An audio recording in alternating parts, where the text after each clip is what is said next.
We know the SEC and Big Ten are trying to control everything, including the college football playoff, but their most wild idea yet is trying to incorporate ratings to exit out even more Big 12 teams. This is a Locked On Utes and Locked On Cyclones crossover, and we're going to talk about just how crazy that is.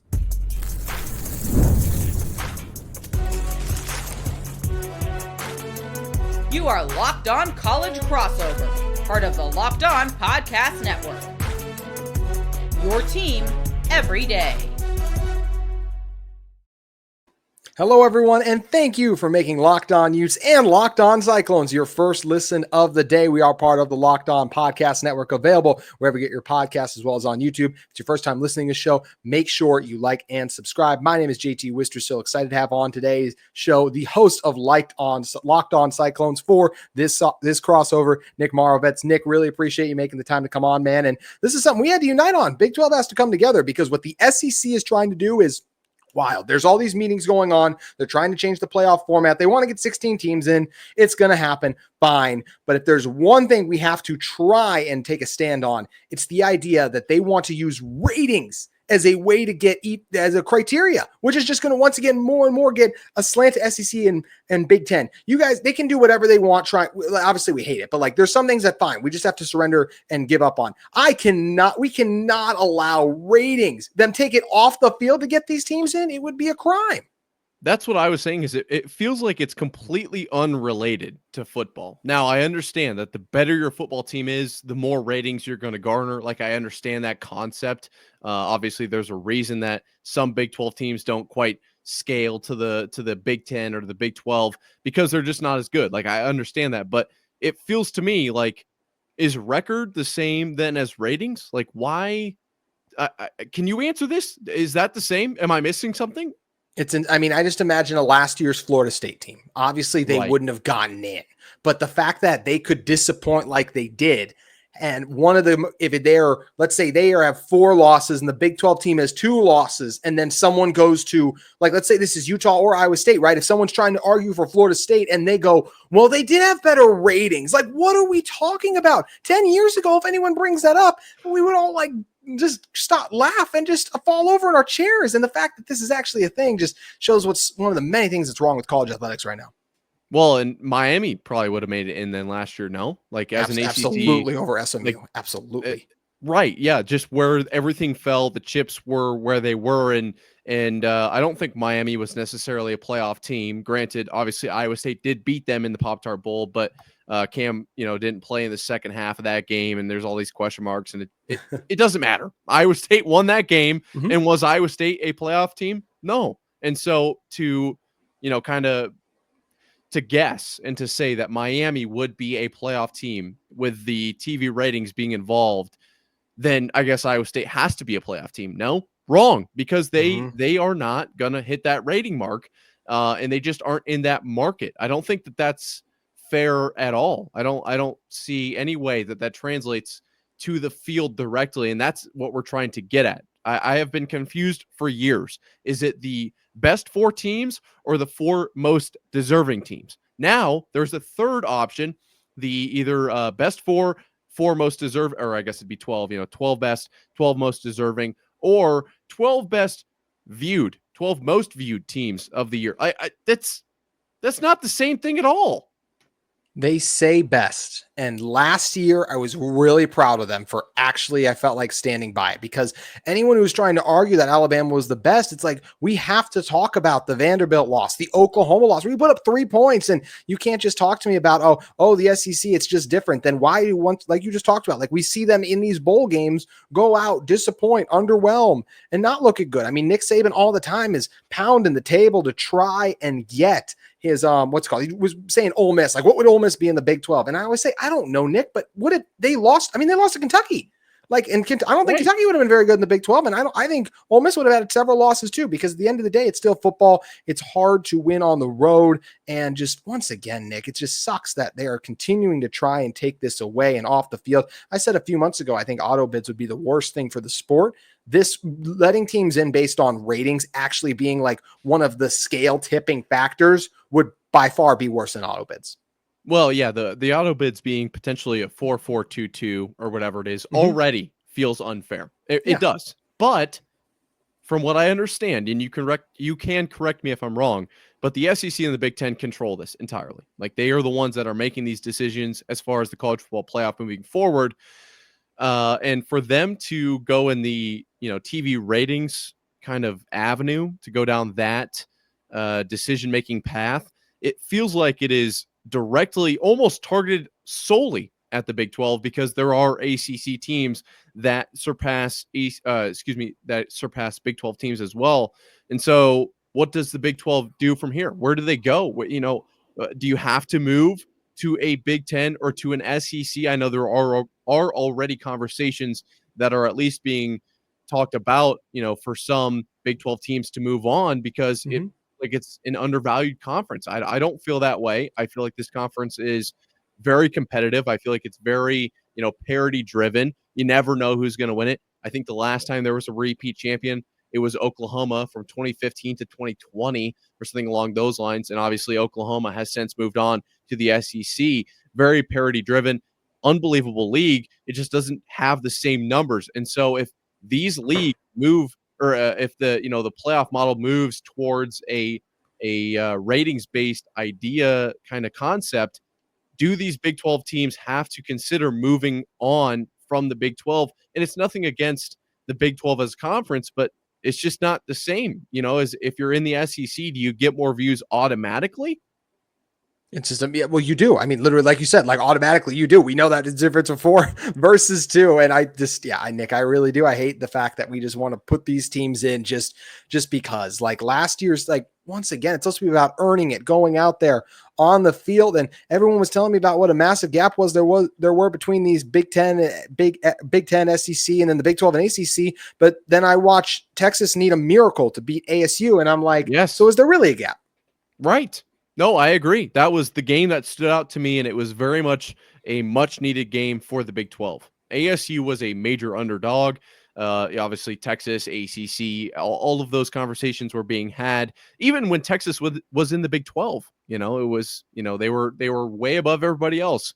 But Cam Scadaboo, trust me, as an Iowa State fan, learned his name. I know there was conversations. I would not know his name, going into that game. And Arizona State was very, very solid last year. And I think it stands to show that Big 12 teams can compete, even if it is just the top 2, top 3, whatever it is.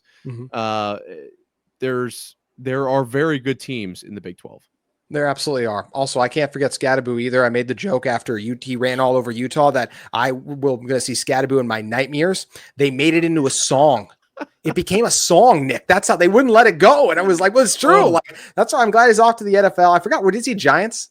Yeah. Giants. No, I was down at that, just to throw this in, I was down at the Big 12 title game. Never forget. I mean, it was unreal. He is a man amongst boys. Thankfully, you don't have to see him again. Speaking of the NFL draft, it was a very interesting draft for the Big 12. We're going to talk about why it was interesting and if it should give us hope of trying to decrease this perceived gap that the Big 10 and SEC continue to try and build up. We're going to talk about that in one moment. But first, today's crossover episode of Locked On Utes and Locked On Cyclones is brought to you by our friends at Wayfair. The days are getting longer, the weather's warming up, and people are spending more time outside, which means it's the perfect time to refresh your outdoor space. Whether you're working with a big backyard or a small balcony, Wayfair has everything you need to make it feel more like you. Wayfair's massive selection of outdoor essentials make it easy to transform any space into your ideal summer setup. From comfy conversation sets to sleek dining tables and outdoor decor, they've got it all, and at prices that fit your budget. You can grab a new patio dining set and some string lights from Wayfair to help you extend your outdoor space. For me personally, I love the mix of styles they offer, where Wayfair makes it easy to find the pieces that match your vibe without spending a fortune. The delivery is also free and hassle-free, even for the big stuff. So shop a huge selection of outdoor furniture online this summer. Get outside with Wayfair today. You can head to wayfair.com right now. That's WAYFAR.com. Wayfair, every style, every home. Head to wayfair.com to check out their inventory today. Nick Marovets back with me here. Nick, when you were talking about the NFL draft for the Big 12, I thought it was a very interesting conversation because there's two ways to look at it. Number one, first round draft picks by conference. This comes to us from Brett McMurphy. SEC 15, Big 10 11, Big 12 ACC only with 2 each. And that's really like, oh, gulp, like that. Don't love that. But you can also look at it like this. In the 2025 NFL draft, a total of 31 Big 12 football players were selected. This marks the second consecutive year the conference had 31 players drafted, and the highest total since 2005 when 32 players were selected. So overall, I do think because the Big 12 was able to get that back since the thing they have had since 2005, I think this past NFL draft was a win for the Big 12 and showing that, hey, we have guys that can play on the next level. And if they can play on the next level, I'm pretty dang sure they can play with the SEC and Big 10 as well, too. Overall, I do think it was a win for the Big 12, even though I do think that first round thing is concerning. Well, especially when I looked at Iowa State, that was a very good year for the Cyclones. I don't think the Cyclones converting to the NFL is a conversation that many people want to have, especially in the state of Iowa. I know the number between Iowa and Iowa State is staggering. There is a a large number of Iowa linemen that have made it to the NFL, and kudos to the Iowa Hawkeyes. That's kind of what their thing is. But Iowa State getting 4 drafted this year it stood out to me. Noel and Higgins and the great year that they had, and then Travis and Porter getting drafted as well. On top of what the Big 12 saw as a whole, I was very excited to see what Iowa State was able to turn out. And I think that that's a good sign of things moving forward, what we've seen in the past, and what could possibly become the future for Iowa State. But as the entire Big 12, more players getting drafted and performing well at the professional level would have to be an indicator that the conference as a whole is becoming more competent, quote unquote, which I don't want to use that word, but like more on the same level as the SEC and the Big 10, no? Yeah, absolutely. Well, you must this is just a fact of the situation. We both represent the Big 12, but the truth is Oklahoma was the only team that made the playoff for a very long time until TCU broke through. Like there was a long stretch where Big 12 and Pac-12, back when Utah was a part of the Pac-12, was a part of this too, where teams from those leagues weren't breaking through. They weren't having these strong enough seasons to be able to crack the rest of the field. So that's where it did feel like, okay, what's going on? Is there a talent gap here? And we're seeing there's not, with these teams have been able to improve now and work themselves back into shape. And I think it's really encouraging for both Utah and Iowa State that they have guys that the NFL has a lot of interest in. Utah's guys spread throughout the NFL. You mentioned Iowa State as a few, but more being in the likes of an Iowa. But you guys have Brock Purdy. Like that is massive. Yeah. The fact that a star is able to come out of Iowa State is massive. For Utah, this was an interesting draft because Utah only had one guy and he was taken in the 7th round. So if you're Utah, you're like, oh no, is this concerning? Is this a sign to come? But the truth is, it's just a matter of what it's kind of always been. It's going to change year to year. Because next year, Nick, way too early mock drafts, Utah has 2 of the 10 best offensive linemen and 2 guys that are already projected to be first-round picks. So this shows me to go, okay, this is a Big 12 that's going to continue to be at the forefront of college football when you're in terms of developing elite talent. They're going to continue to have guys. The tops are going to come from the Big 10 and SEC, but there are still elite and marquee players that are on these rosters that will help them if they get the opportunity, and they're going to continue, just like Arizona State got the opportunity last year, that will allow them to compete with and I believe eventually beat SEC and Big 10 teams in this playoff.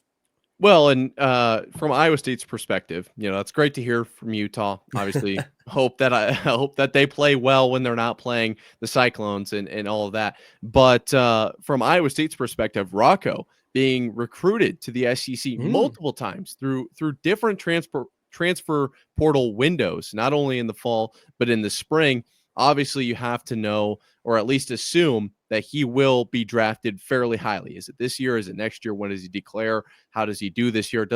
All of that is yet to be seen. We don't know for sure. But I think another portion of this that we haven't quite touched on is the transfer portal opening this up for these Big 12 teams. Because I know for a fact that Iowa State is kind of the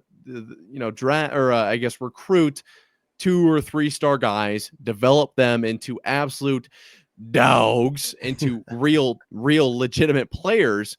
But this new transfer portal kind of era that we're in could result in guys like Chase Sowell or Xavier Townsend coming from different schools into a Big 12 school. I know that Xavier came from UCF, a Big 12 school, but nonetheless, coming into a Big 12 school and becoming a Big 12 draft pick then. Do you think Utah can utilize the transfer portal and start to boost, draft kind of history, I guess is how I would put it, through the transfer portal, or do you think that they kind of earn that more through, recruiting from high school?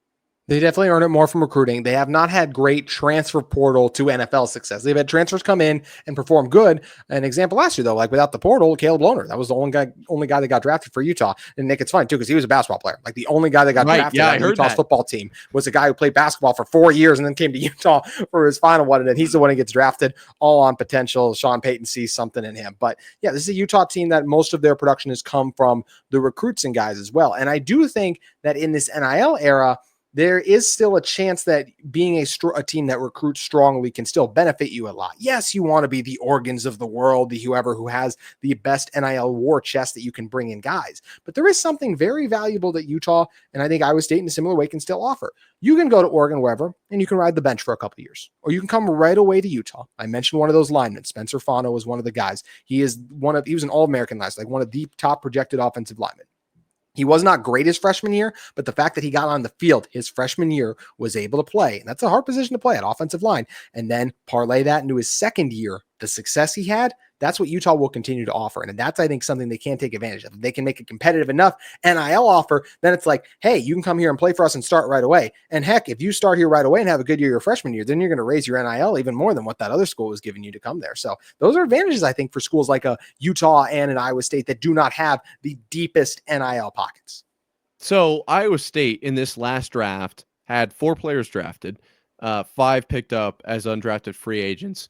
The average number of years spent at Iowa State was 4 across all of those 9 players. And Matt Campbell has been very, very, very adamant about Iowa State is, a developmental school. This is where you come if you want to become not only a better football player, but a better man. This is a very well-rounded program.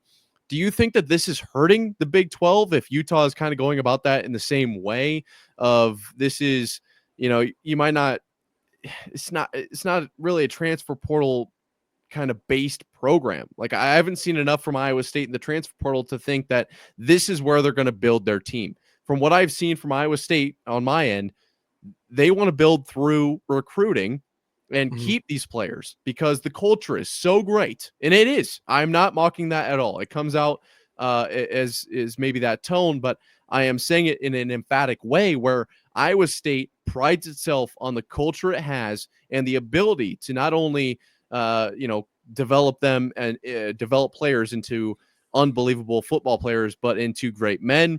The culture of, not only you're not a number, you're a player, all of these ideas.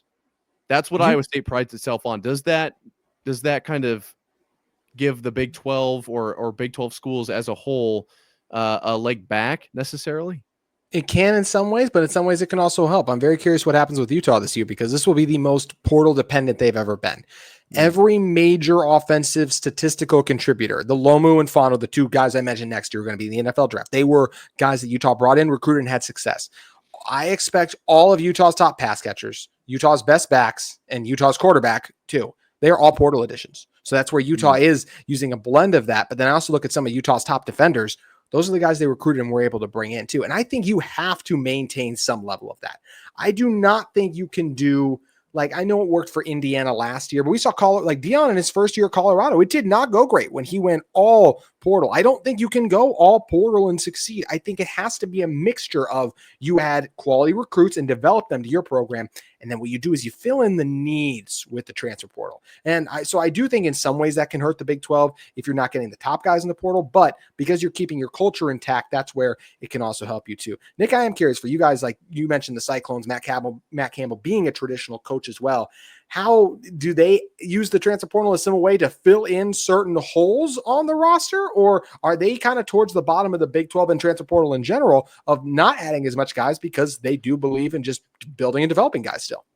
In general, Iowa State, you can look at the numbers. Iowa State does come in on kind of the bottom end of that portal as far as grade or the number per stars or whatever it is exactly. I don't even really care because I know that Iowa State is only filling what they need to.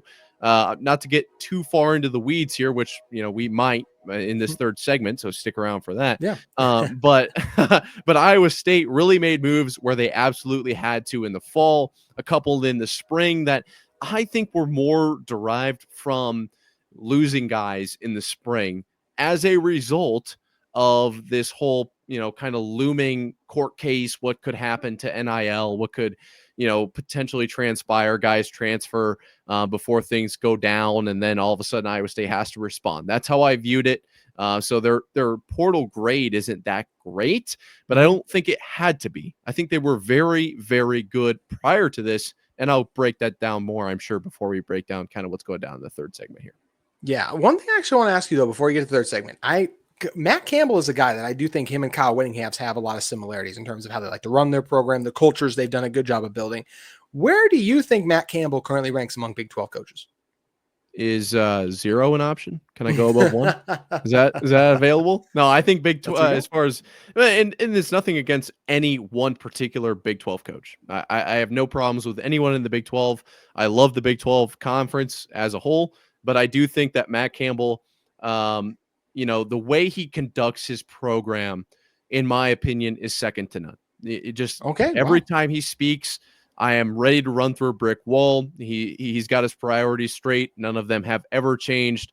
And honestly, you could say the same thing about Otzelberger on the basketball side of things. And so does he have the same success necessarily as some Big 12 coaches? Maybe not. But I don't think it matters at this point because I think it's pretty clear that he's sticking around in Ames for a while. And what he is building will kind of compound over years to come. I like Matt Campbell a lot. Do you think Whittingham maybe comes above Matt Campbell? I don't know if that's fair. I'd have to argue on that one. I would have Whittingham above Matt Campbell.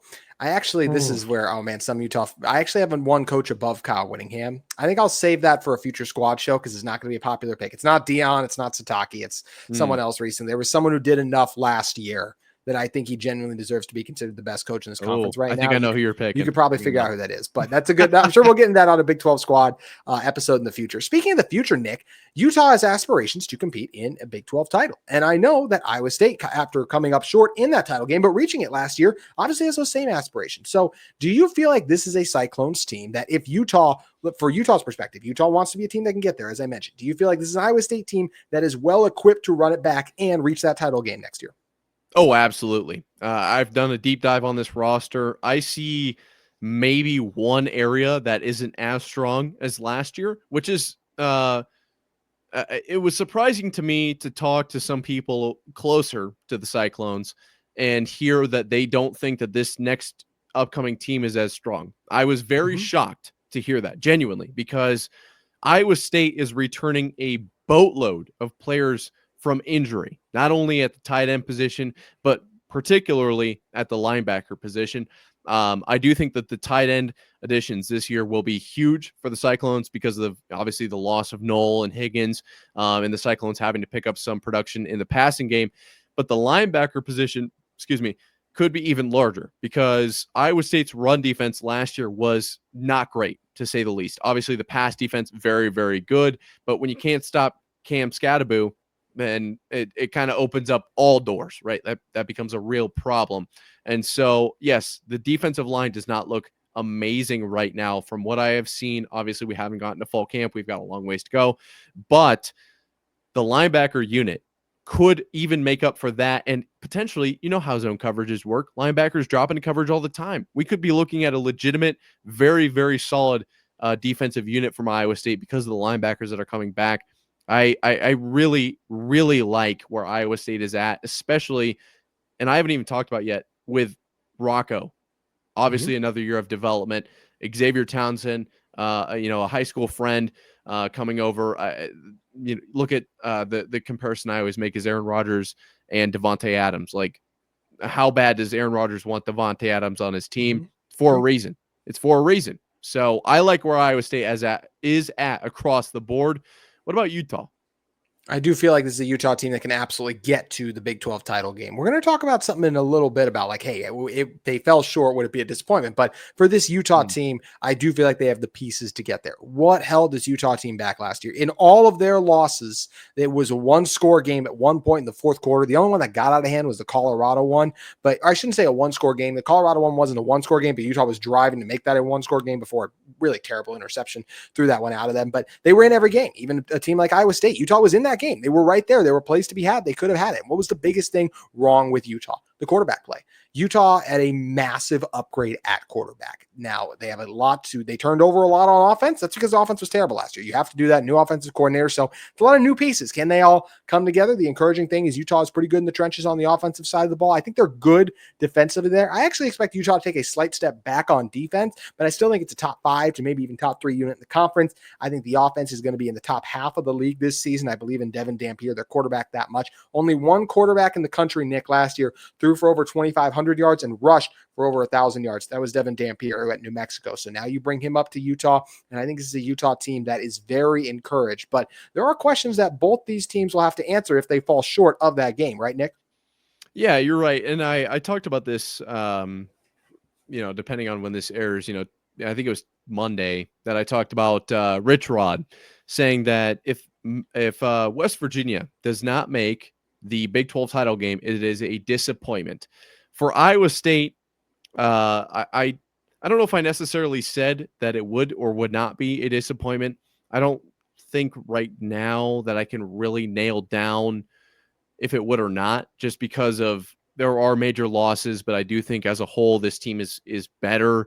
I could make an argument either way. I more went the way of, I think that the coaching kind of mentality, if I were to pick between the two, I would go Matt Campbell's direction, just the way that he approaches the team. And so I guess to kind of wrap that up, I would say that I don't know if this would be a failed season for Iowa State if they don't make the Big 12 title game. If you made me pick, I'd say maybe it was a slight failure. But what about Utah? Would this be a failed season if they can't make the Big 12 title game? Because based on where they're coming from last year, I think it would shock the world if they did. Who wasn't it? Giannis Antetokounmpo a couple years ago, like he was asked about being a failure where they didn't make it and had like a big meltdown about it. So I won't be Giannis and go crazy about it. I think it would be a bummer if Utah didn't make it, but like you said, Nick, they were bad last year. They didn't make a bowl game. So as long as you are in it, I think that's a success. Like if you go 8-4 and better this year for Utah, like in total as your record, or just like as long as you're like in the thick of the conference race, like I think you're happy overall. If you are a top 6 team, I think it's a success. Anything outside of that, I viewed as a little bit of disappointment. I do think, look, I know it's like in a world of like everything is one way or the other. I think it's fair to say there's a gray area. Like if Utah's 8th in the conference or like, 7th, like it's not great, but it's not as disappointing as some of the other ones too. So I don't feel like it would be disappointing for Utah not to make it, but I will say to not really be competing for a spot late in the season, I do think would be a disappointment because this is Kyle Whittingham. It's probably his last season. It was supposed to be last year, didn't go Utah's way. He wants to run it back one more time. So if you don't get it in this year, especially with some of the offensive line talent you have, I feel like it would be a disappointment a little bit, but can't be a major one because like you said, Nick, it is a major leap to go from where Utah was to where they're trying to get to. So, where I have Iowa State mocked is probably about 10 wins this coming year. Now, is that right? I don't know. We are a ways away from this season. But if Iowa State finishes about 4th, let's say, in the conference at 10 wins, like let's just say that the conference blows it out of the water. It's SEC standard, as they like to say, which I don't love. But Utah finishes, 8 wins, kind of outside of the race, but still a solid season, I feel like, compared to last year. How would you feel about that? As opposed to maybe 8 wins where the conference is down on the year. You're a game back going into the last game of the season where you could make the title game, but then you'd be in with 9 wins. I'm not saying that could happen. I'm just saying that obviously the conference is going to fluctuate in what the top end looks like. If the conference as a whole was significantly better than we've seen in the past, and there were higher win marks at the top, and Utah was a few games, back, but still a very solid season, maybe 8 wins, how would you feel? I think 8 wins would be a good mark. Like if you look at what happened last year, what they were, and if especially like if they were in those games close and lost them, I think it would be a little disappointing not to get there just because that did make it a couple years ago. Granted, Pac-12 versus Big 12, but you still made it. So you have that aspiration to try and get there because you've done it before. But when you really take a step back and say, okay, everything was so bad last season, like the fact that we were on the doorstep, I feel like would be encouraging for this team overall. So I think you'd look at it from then and say it's a positive, even though just because, hey, we're both fans of our teams, right? It always is a bummer when you don't get to that threshold, but it really is not that. There is that gray area, as I mentioned, of just like, hey, this is a really successful season, even if in the end we didn't get to accomplish our goals, right? No, I agree. I if Iowa State comes up with 9 wins even, and they're just outside of that mark, is that a failed season? I wouldn't say that's a failed season. I would not. No, and hey, at the end of the day, if Utah beats BYU next year, then it's all success anyway. So yeah, Iowa State, I feel the same way. Yes, we both agree with it there. Nick, this was so much fun, man. Really appreciate you making the time to hop on. Make sure you guys check out Locked On Cyclones. Give Nick a follow on X as well. Nick, this was great, man. Thanks for coming on. Yeah, thanks for having me. I can't wait to do another crossover when the season comes around. I know we don't get to play each other, so hey, hopefully that Big 12 title game. See you there. Title game is where it's at. Let's make it happen. That'll be the goal. Thank you guys again for making this your first listen of the day. If you're interested in a second listen, make sure you check out Locked On College Football. This has been a Locked On Utes and Locked On Cyclones crossover.